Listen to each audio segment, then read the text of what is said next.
ಯತೀಂದ್ರ ಸೂಕ್ಷ್ಮ ವ್ಯಕ್ತಿ, ಉದ್ಭವ ಆಗ್ತಾ ಇರುವ ನಾಯಕ ಅಂದ್ರೆ ಯತೀಂದ್ರ ಅವರು ಹೇಳಿದ್ರಲ್ಲ, ಲೋಕಸಭಾ ಚುನಾವಣೆಯಲ್ಲಿ ಒಳ್ಳೆ ಪರ್ಫಾರ್ಮೆನ್ಸ್ ಬಂದಂತ ನಂತರದಲ್ಲಿ ಸಿದ್ದರಾಮಯ್ಯನವರೇ 5 ವರ್ಷ ಮುಖ್ಯಮಂತ್ರಿ ಆಗೋದಕ್ಕೂ ಅನುಕೂಲ ಆಗುತ್ತೆ ಅನ್ನೋ ರೀತಿಯಾಗಿ ಇದಕ್ಕೆ ಡಿ.ಕೆ. ಶಿವಕುಮಾರ್ ವ್ಯಂಗ್ಯ ಆಡಿರೋ ರೀತಿ.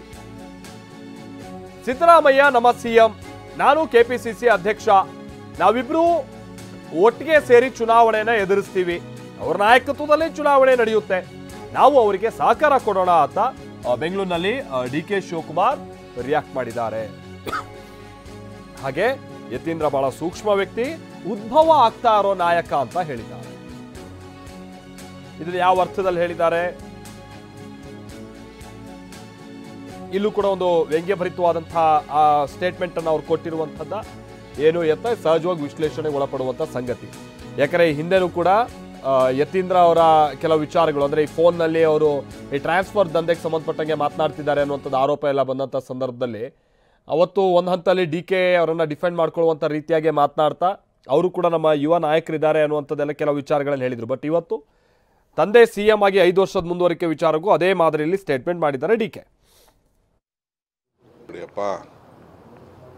ನಮ್ಮ ಸರ್ಕಾರ 5 ವರ್ಷ ಬಲಿಷ್ಠವಾಗಿರ್ತದೆ, ಯಾರ ಕೆಲವು ತಪ್ಪಿಸೋಕ್ಕಾಗಲ್ಲ. ನಂಬರ್ 1. ಈಗ ನಮ್ಮ ರಾಜ್ಯದ ಮುಖ್ಯಮಂತ್ರಿ ಸಿದ್ದರಾಮಯ್ಯನವರು, ಅವ್ರ ನಾಯಕತ್ವದಲ್ಲಿ ನಾನು ಕಾಂಗ್ರೆಸ್ ಪಕ್ಷದ ಅಧ್ಯಕ್ಷನಾಗಿ ನಾನಿದ್ದೀನಿ, ಅವರು ಮುಖ್ಯಮಂತ್ರಿ ಇದ್ದಾರೆ.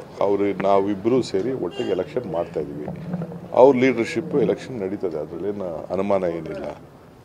ಆಸೆ ಪಡೋದು, ಕೇಳೋದು, ಜನರಿಗೆ ಅಪೀಲ್ ಮಾಡೋಂಥದ್ದು. ಈಗ ನಾನು ನಮ್ಮ ಕಡೆ ಹೋದಾಗ ನನಗೆ ಶಕ್ತಿ ಕೊಡಿ ಅಂತ ನಾನೇ ಕೇಳ್ತೀನಿ. ಇದು ಎಲ್ಲರ ಸ್ವಾಭಾವಿಕ ಧರ್ಮ. ಅದಕ್ಕೆ ಯಾಕೆ ನಾವು ಬೇರೆ ಥರ ಟ್ವಿಸ್ಟ್ ಮಾಡಬೇಕು? ಟ್ವಿಸ್ಟ್ ಮಾಡೋಂಥ ಅವಶ್ಯಕತೆ ಇಲ್ಲ. ಯತೀಂದ್ರ ಭಾಳ ಸೆನ್ಸಿಬಲ್ ಒಬ್ಬ ನಾಯಕ, ಉದ್ಭವ ಆಗ್ತಾ ಇರೋಂಥ ನಾಯಕ. ನಾವು ಅವ್ರಿಗೆ ಪ್ರೋತ್ಸಾಹ ಕೊಡೋಣ. ಬಿಜೆಪಿ ನಾಯಕರು ಅಧಿಕಾರ ಹಂಚಿಕೆ ಸೂತ್ರ ಅದು ಮಾತುಕತೆ ಆಗಿದೆ, ಹಾಗಾಗಿ ಯತೀಂದ್ರ ಸಿದ್ದರಾಮಯ್ಯ ಹೇಳಿಕೆ ಕೊಟ್ಟಿದ್ದಾರೆ ಅಂತ ಹೇಳ್ತಿದ್ದಾರೆ. ಬಿಜೆಪಿಯವರು ಸದ್ಯ ಅವ್ರ ಪಾರ್ಟಿ ಸರಿ ಮಾಡ್ಕೊಳ್ಳಿ, ನಡೀರಿ, ಆಮೇಲೆ ಮಾತಾಡ್ತೀವಿ. ನಮ್ಮ ಸರ್ಕಾರ